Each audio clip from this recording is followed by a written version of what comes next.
Where do I start? I, as a pharmacy student, as all pharmacy students, I was broke. So I decided that one of the things I would do, since I wasn't quite sure which area I wanted to go into, I would work.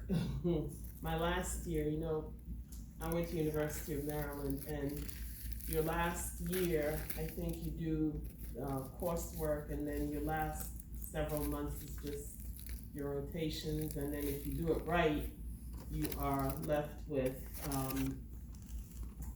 an opportunity to do what they call a wild card. So I did a wild card in Ghana, and I was able to go to Confanoche. I did some few weeks at 37. I did a few weeks retail, and I actually watched them make Dimetap, and I took pictures and I brought it back here.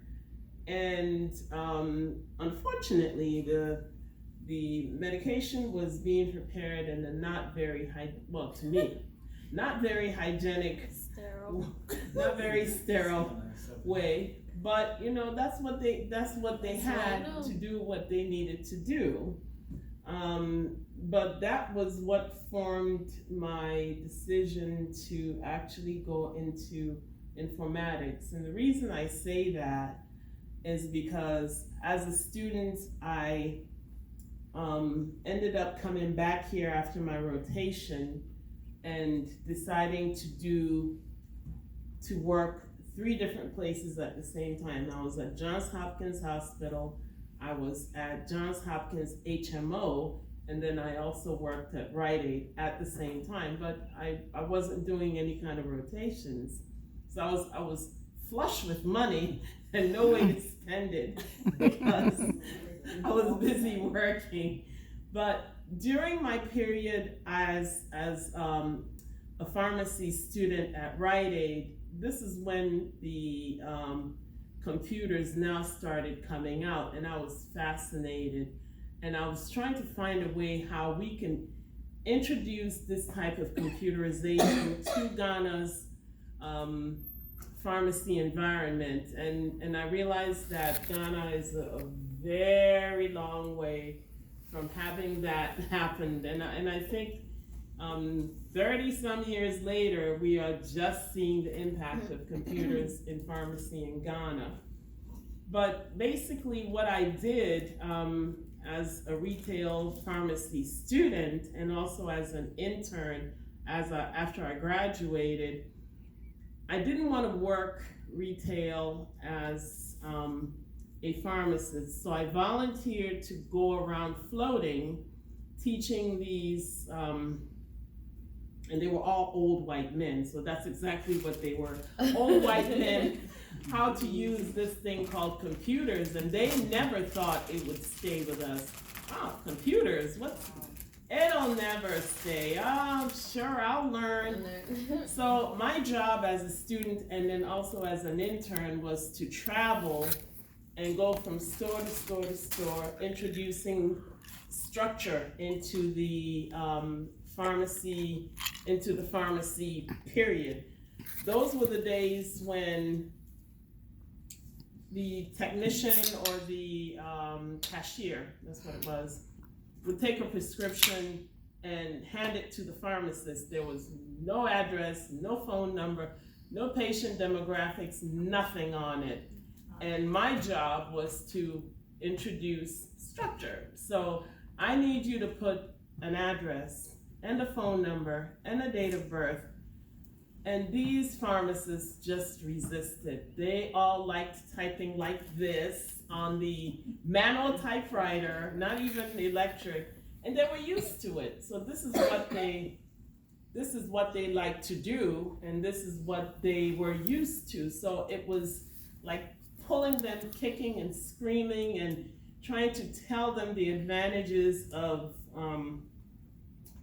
working with a system where you can actually recall who the patient was, and if there's ever a problem, you can backtrack and find out where this patient was. And I went from store to store to store to store, and it was, as I dealt with the younger pharmacists, it was a lot easier because they were more in tune with the changes that were going to be coming on. But the older pharmacists just did not, they just didn't buy into it. So a lot of them ended up either quitting, retiring, going to an independent pharmacy, and at that time, independent pharmacies did not have the cash flow to be able to invest in a computer system.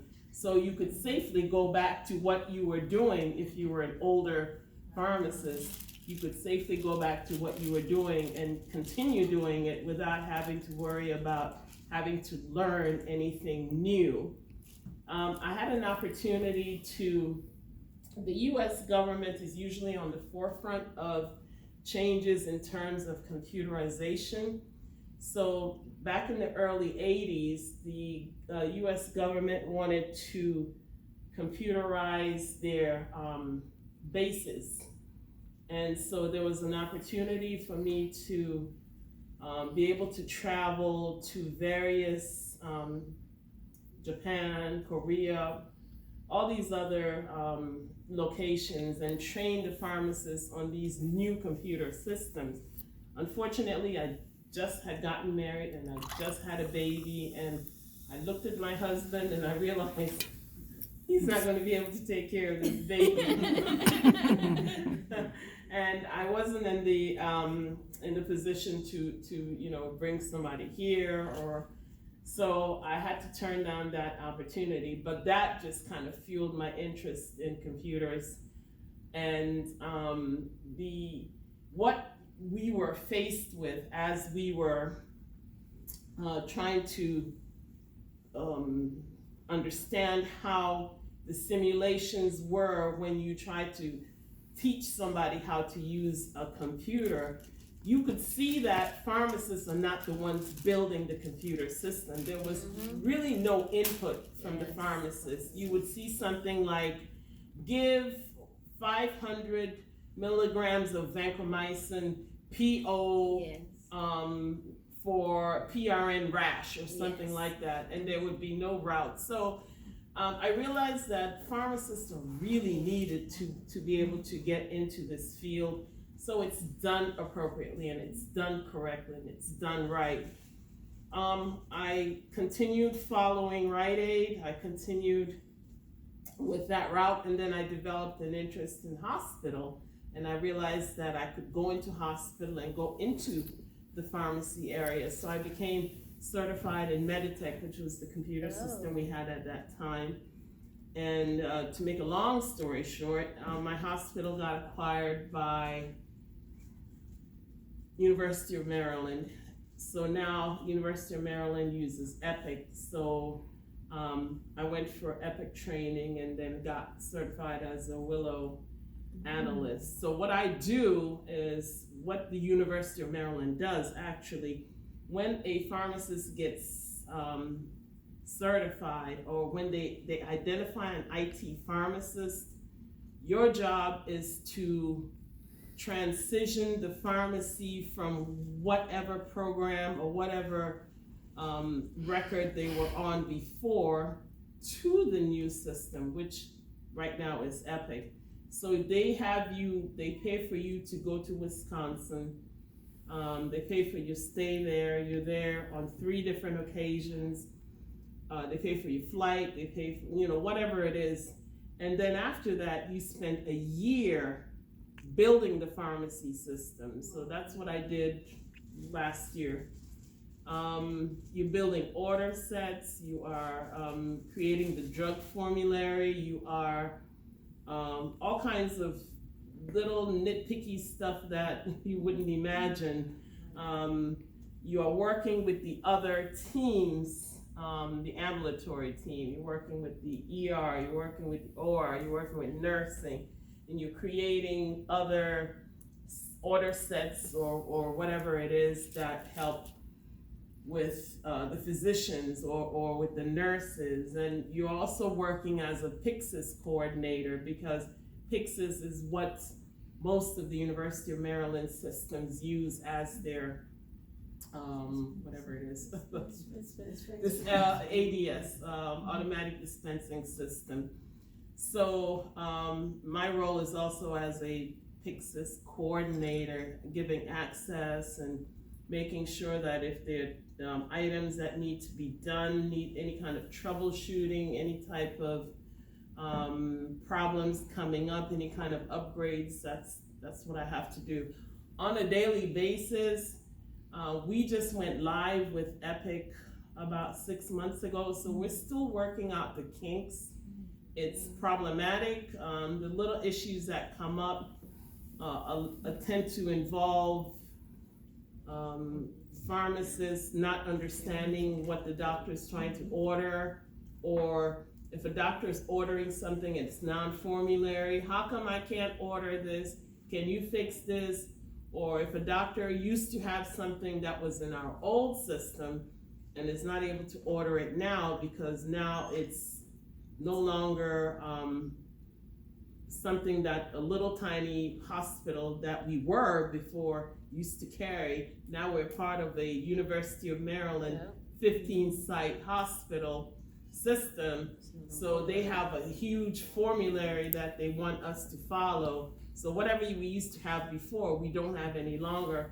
You have to spend time explaining to the doctor, you can't order Epigen because the patient needs to be in the hospital for 2 weeks before you can order, and all of those things. So I like informatics. I as I mentioned earlier when we were introducing each other, I do a lot of mentoring at church, and I've had to tell the pharmacy students who are currently in pharmacy school that we need to backtrack and look at other routes or other things that you can do with your degree outside of retail, hospital, long-term care, because the jobs aren't out there. So we look at things like UN or the World Bank, or even having them. Right now it looks like everybody wants to do a fellowship, everybody wants to do residency. Now those areas are getting saturated. So we look at other areas, academia, informatics, getting your MBA, going to law school, and other things that I try to encourage them. What is your passion? What do you like to do? Do you want to teach? Do you, I have several who have combined wellness programs with being a pharmacist. So they've opened wellness centers in Ghana. I have a friend who is a bodybuilder in California. He's also a pharmacist, and he's also opened a wellness center in Accra. So these are things that I try to prompt them to think outside of the box and let them know that all is not lost, but you need to realize that if you are planning on being gainfully employed after you get out of pharmacy school, you need to look a little bit further. Just as a side note, I was speaking to someone who attends a lot of the meetings that the colleges of pharmacies, the deans go to, and what she had told me is that the question that came up to them was, why are you guys opening so many pharmacy schools? Why? Because you are diluting the profession. And what came out was, not everybody can afford to live on the East Coast. There are jobs in Nebraska, there are jobs in Alaska, there are jobs in Iowa. Between New York and Florida is saturated, but there are jobs out there. So they're going to continue opening pharmacy schools because it's very lucrative for them. The government has allowed these pharmacy schools to give the students loans, big loans. It didn't used to be like that, but now they have done it in such a way that they can give them loans for them to be able to complete their their education, which means that there's nothing stopping them from continuing to admit more people if these people are interested. So I'm glad I'm at the tail end of my profession. I loved it, I still love it, but the young ones coming up, they may have to start looking at Alaska. That's all I have to say. But I love our profession. I really do. It's just it's true. It's true.